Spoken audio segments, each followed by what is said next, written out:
You've got three big groups, three big ideas that you want to share in your presentation, and then a powerful conclusion, making it very clear to your audience what was your point and why they should care about it. If you're not doing this today, if you're not paying attention to the way you structure your presentations, you are making it hard for your audience to follow you, remember what you say, and do anything and take action. And if that's the objective, and often, again, if I think about salespeople, that is the objective. Often we want our audience, our clients to take action, to do something as a result of our pitch, our presentation. That's why the rule of three is so important. You're listening to the Sales Today podcast, and I'm your host, Fred Copestake.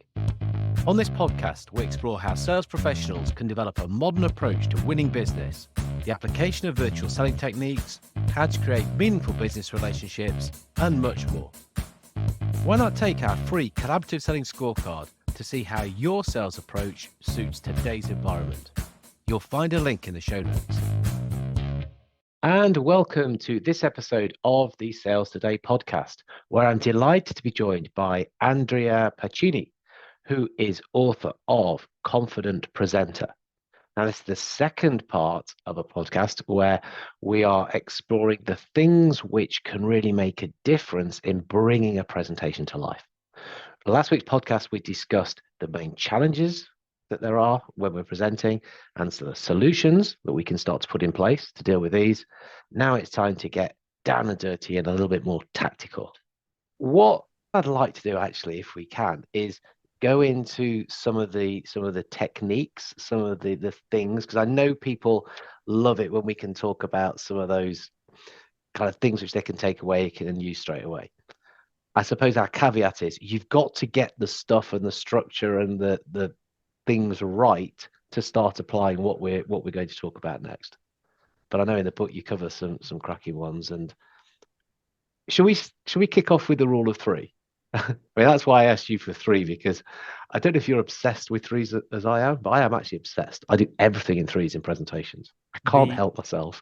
Which is a good thing. Well done. The rule of three, first of all, is not something that I invented. It's people can Google it, and I love it because it's one of the simplest and most powerful principles in communication. So the idea is that three is the most persuasive, important, powerful, memorable number in communication. Three is a magic number. Why? Because if you look at how our brain works, then first of all, we realize that the human mind likes groups of three. And also, in short-term memory, all of us, whether we like it or not, we find it very hard to remember more than roughly three things, three chunks of information. So I don't care. Please trust me, Fred. Nobody does. Whether you have, and again, I'm not talking about you, but in general, whether you have like 9 reasons or 27 reasons or 1,000 reasons why they should listen to you, or buy your products or services or support your projects, your initiatives, just give them three. That's what people can remember. So your clear structure, we talked about developing a clear storyline, for example, as part of the process. One way to do that, the simplest way to do that, is to say something at the beginning that captures the audience's attention. Again, we can talk about a few practical ways to do that. Then you communicate your 3 key messages. Of course, depending on how much time you have, you can and you should support each of your 3 key messages with some supporting points, but you've got 3 big groups, 3 big ideas that you want to share in your presentation, and then a powerful conclusion, making it very clear to your audience what was your point and why they should care about it. If you're not doing this today, if you're not paying attention to the way you structure your presentations, you are making it hard for your audience to follow you, remember what you say, and do anything and take action. And if that's the objective, and often, again, if I think about salespeople, that is the objective. Often we want our audience, our clients to take action, to do something as a result of our pitch, our presentation. That's why the rule of three is so important. Yeah, it's funny actually when I'm talking about it, I start with a kind of a basic structure of three, which is beginning, middle, end. And people laugh and go, oh. I said, honestly, I see presentations that do not have that structure. It's just a random mix of things, which are probably quite interesting, but working so hard to try and make sense of it, it's totally lost. So doing the True. stuff that you expect at the beginning, doing the things in the middle to bring it all to life, which we're talking about, and then a clear ending, call to action, and opportunity to kind of summarize stuff is key. Okay, so you mentioned opening with impact. Oh, this is another real hobby horse of mine. You probably see more than me, but how many presentations just sort of dribble in to people saying so it's just have we started? Is this begun? What's happening? Oh, all right. Yeah, okay. They're just horrible, awful starts. Beginning with impact. There's so many ways we can do it, aren't there?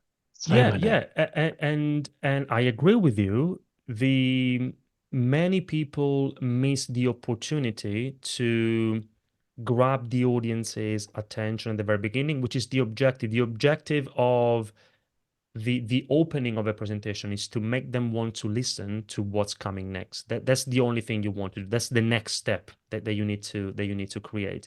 And also that's important because at the beginning of a presentation, the audience's attention tends to be high. Not because not because I'm a good presenter, but just because often the audience gives me the benefit of the doubt. Oh, maybe Andrea's got something interesting to tell me today. So you've got the audience's attention there, and you need to grab that opportunity to say something that catches their interest. Now, definitely, you are not going to grab anyone's attention by, for example, introducing yourself. That's what many people do. They just start by introducing themselves or the company. That's not an effective way to grab the audience's attention. Another way which many people use, which is not effective either, is an agenda slide. An agenda slide that's super boring. I'm not saying that you should never include an agenda slide or that you should not introduce yourself. You can do these things, but not at the very beginning of a presentation. At the very beginning, it could be as there are many things we can do, but it could be as simple as saying something like, okay, Fred, in this presentation, I'm going to cover three key points. First, we're going to look at how you can develop a compelling message. Then I'm going to give you some tips on how to amplify your message visually if you need that. And then we are also going to look at your delivery skills. So by the end of this presentation, you'll have a very good understanding of how you can be more visible, credible, and confident when presenting your ideas. So the format is, in this presentation, I'm going to cover three main points. Then you briefly tell them what those three key points are, and then you end with a promise. Don't let's forget agenda slides. Give them a promise. So by the end of this presentation or by the end of this meeting, you will what? What will they get out of it? What's your promise? By the end of this presentation, you will have a very good understanding of how you can be more visible, impactful, and confident when presenting your ideas, for example. And that's just one simple way to do that we can apply all the time. There are many other effective story structures that we can follow, like context. So in this presentation, I'm going to talk about this context, and then problem. You introduce a little bit what the problem is and a solution, but very quickly without revealing everything, but context, problem, solution. You can also follow a framework which goes like this. You want to be, for that you need, the problem is. So again, think about your clients, think about your audience. You want to, what is it that they want? And you can say something. So if you know what you should, going back to the audience, if you know what they want, you want to be, you want to understand, you want to see. For that, you need this. So you anticipate what your solution is. The problem is, again, you talk about the problem. You want to be, for that, you need, the problem is. And then there are like other quick techniques that you can follow, like starting with a thought-provoking question. So let me begin today's presentation with a question. Or you could add a quote. Say, for example, that somebody said something interesting, which is connected to the main point of your presentation. You could include that quote at the beginning of your presentation. You could start, my favorite technique, it's not the, again, not the only one, but I always think about stories, analogies. Storytelling is super powerful in communication. So think about your key message in your presentation. Is there a story that you could tell at the very beginning of that presentation that makes your point? Or could you use an analogy, like a comparison between your idea and something else? So you see, there are many, many things we can do.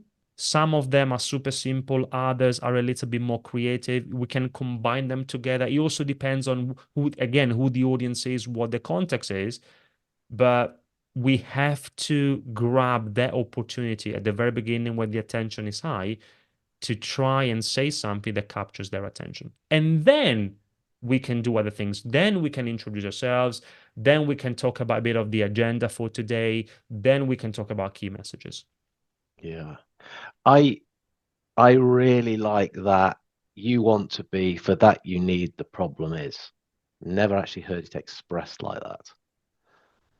You want to be, for that you need, the problem is. I like that so much because if we're talking about a sales presentation and where they would tend to be scheduled in a sales process, we know where they want to be. We've done that work. That's what the process is of selling. So we know what the problem we are solving is, and we know what they're going to get by solving it. So we can be even stronger on what they get as a result of doing what we say we're going to do. Yeah. If it's a bit earlier, we might talk about general challenges, but further down the process, we can be pretty concrete. You're going to get this if you do this stuff. But And for that example, promise I also like because I can now picture, I think visually, I'm very visual. I need pictures. That promise slide is sprinkled throughout the presentation, or every time you're changing chapter or moving to a slightly one challenge, two challenge, three challenge, you go back to your promise. I promise that you'll get this. I promise that you'll get this. I promise you'll get this. Because that's really reinforcing, isn't it? The repetition as a technique is quite important. let's make it practical. So a client of ours some time ago, they were asked by a potential client to go to their headquarters and give a little presentation on the subject was 3D printing. So it was a manufacturing in the manufacturing industry, 3D printing. So they knew because they had a conversation with that potential client, exactly what you said. They knew what they wanted. And so they started the meeting, the presentation by saying something like, so you, based on our previous conversations, you told us that you want to understand how 3D printing works, something along those lines. Now, for that, you need to understand what can be done with 3D printing as a production tool. The problem is that many engineers still think of 3D printing as a prototyping technology, not as something that can be used in the production process. And then from there, you can start, maybe you can add something. So we're here today to tell you exactly there how, with our 3D printing solution or technology, you can use it for your production, in your production process, something like that. But you see, again, you want, in that case, it was you want to understand, doesn't have to be you want to be. You want to understand. For that, you need the problem is. Love it. Or your problem is. Because I've worked with you. You told me your problem is. We've worked out together that your problem is. Gets even more powerful. I love that. Oh, I'm now going back over my webinar in my head. I'm editing it while I should be interviewing you properly. um, okay, so I mean, that's a great attention grabber. That's the sort of the spike, isn't it, at the beginning? Um, and I would encourage people to use the same thing at the end because it's the last thing that people remember. I don't know what your thoughts are on that as to kind of the first and last things. If that's what's trying to grab people's attention, you want them to focus on, leave them with it as well. Yeah, so definitely starting with something and then closing by going back to the same thing is a very powerful technique. That's what they do in films all the time. Often a film starts in a certain way, and then you've got all the events, and then only at the end of it, so something happens, and only at the end of it do you realize, do you understand why the movie started that way. So it gives a great sense of completion. And we can do that in business, sales pitches, and presentations as well. Another Another technique, Fred, that works so well, which is simple to apply, is what we call what, so what next. So you can create a brief paragraph that goes through this format. So what means, okay, what's the key message? Remind them again of what the key what the key point is. Even if you told them already, that's okay. Repetition, if done well, is good in communication.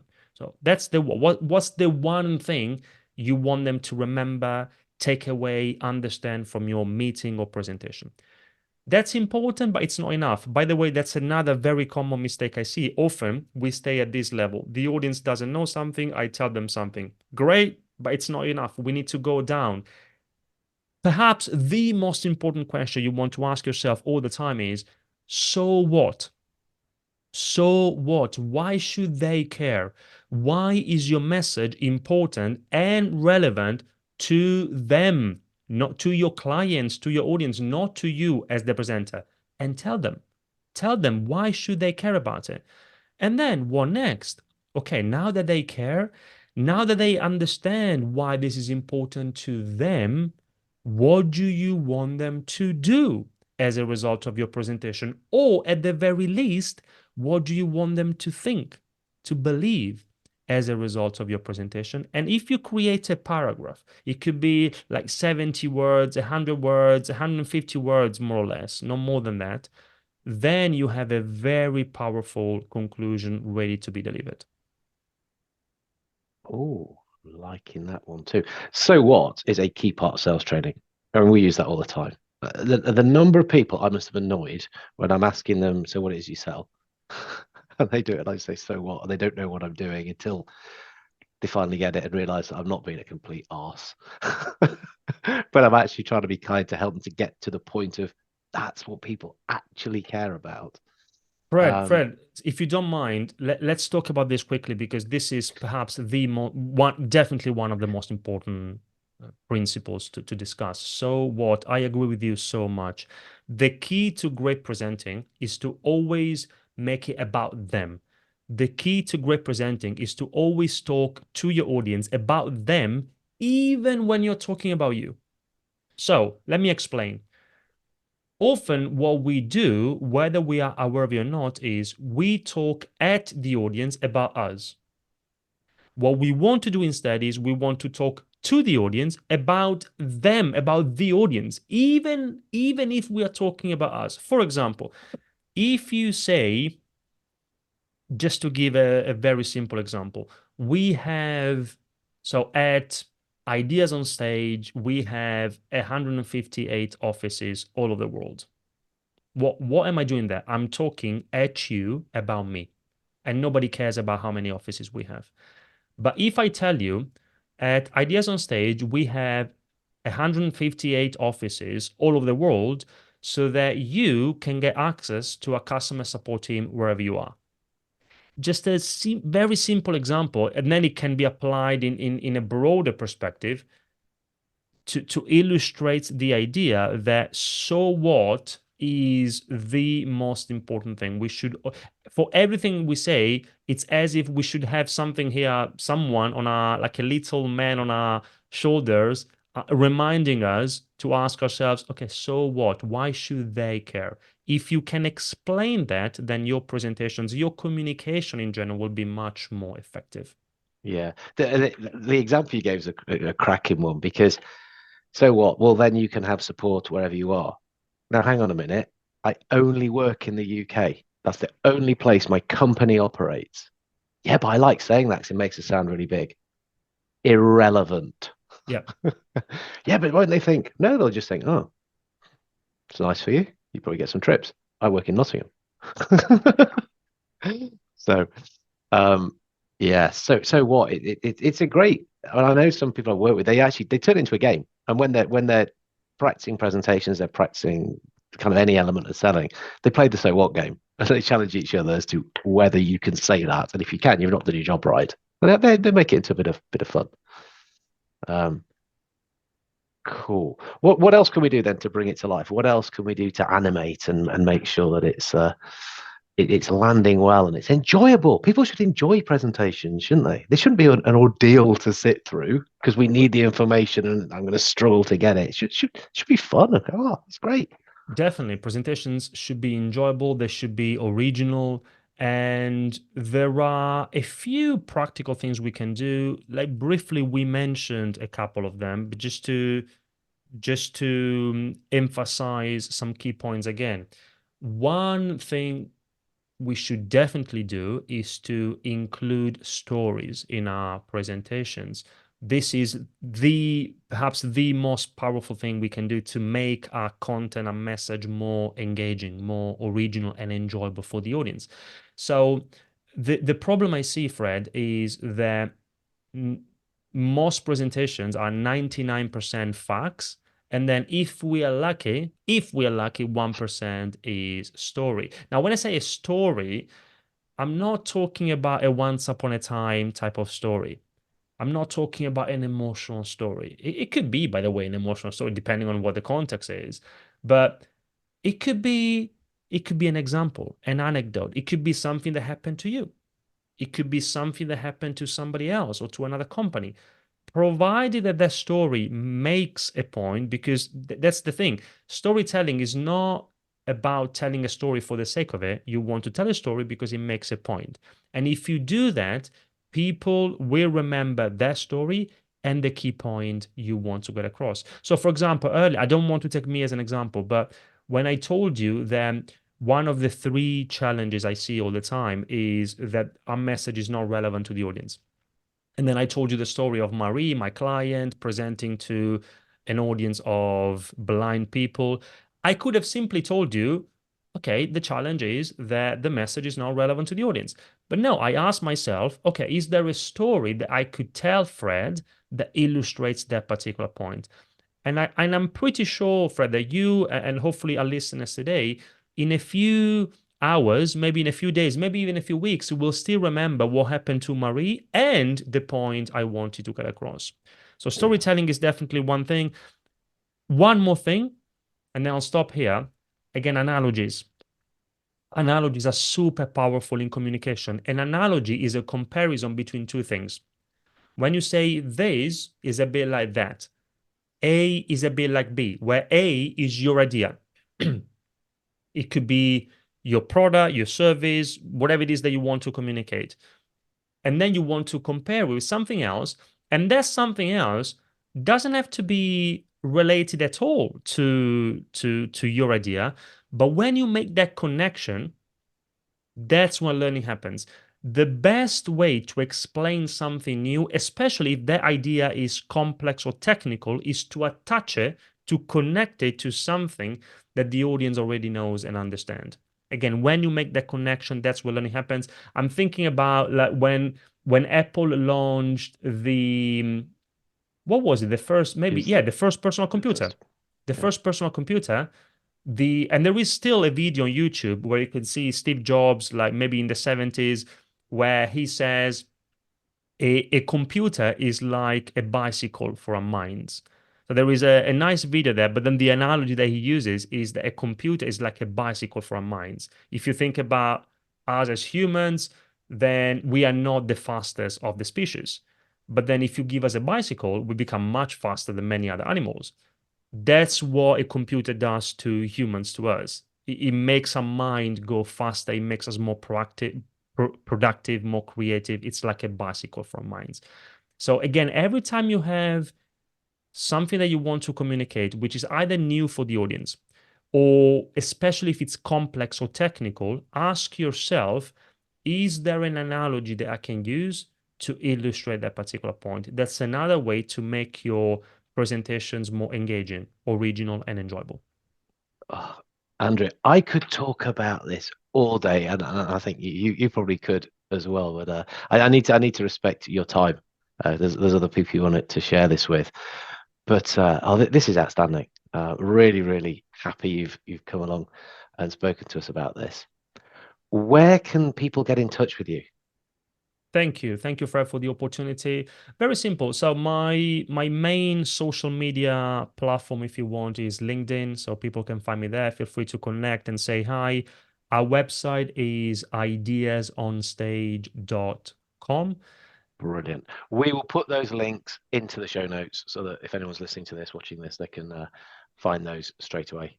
And of course, the book is on Amazon. So again, don't forget that, because we've just been touching on the surface, really. You go into more depth of the things you've said, plus more in that. So Andrea, thank you again so much for coming along. Love talking to you, and hopefully we can do it again at some time.